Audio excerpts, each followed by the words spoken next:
मुंबई महानगरपालिका निवडणुका 15 जानेवारीला होत आहेत आणि याचा निकाल अगदीच दुसऱ्या दिवशी अर्थातच 16 जानेवारीला लागणार आहे। सध्या मुंबईकर आणि सामान्य जनतेचे अनेक प्रश्न आणि अपेक्षा आहेत। या निवडणुका होत असताना सर्वसामान्य जनता आपल्यासाठी जो काम करेल त्यालाच निवडून देणार असल्याच्या प्रतिक्रिया यावेळी पाहायला मिळतात।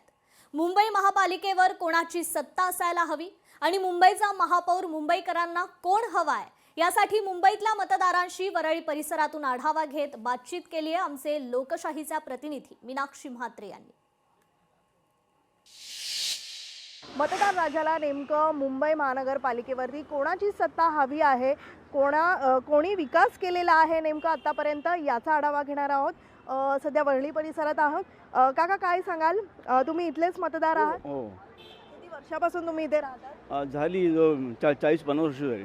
काय वाटतं, महानगरपालिका निवडणुका येऊ घातलेल्या आहेत, इतक्या वर्षानंतर आता या निवडणुका होत आहेत आणि या निवडणुकीमध्ये कोणाची सत्ता तुम्हाला मुंबई महानगरपालिकेवरती हवी आहे?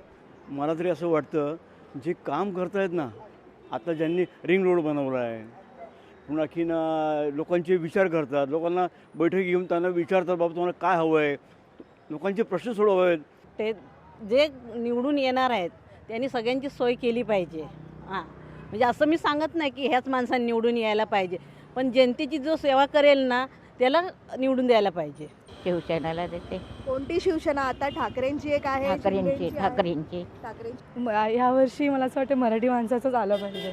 आता ते म्हणजे ठाकरेचंच आहे, तर त्यामुळे ठाकरेचं ह्यावर्षी आलंच पाहिजे। राज ठाकरे ह्यावर्षी बघायचं मला। शिवसेना कोण पाहिजे? शिवसेना दोन झालेल्या आहेत, त्यामुळे शिवसेना नेमकी कोणाची? आपले ठाकरे। मी मराठी माणसासाठी आय थिंक शिवसेना यायला पाहिजे असं वाटतं। कोणती शिवसेना? कारण दोन नाही, बाळासाहेब ठाकरेंची शिवसेना ऑब्विसली। बिकॉज नाही, आधीपासून आमचा म्हणजे महाराष्ट्रामध्ये मराठी माणूसच आहे, तर मला असं वाटतं की बाळासाहेब ठाकरेंची शिवसेना। लोकशाही मराठी ऐका, पहा, जागरूक रहा।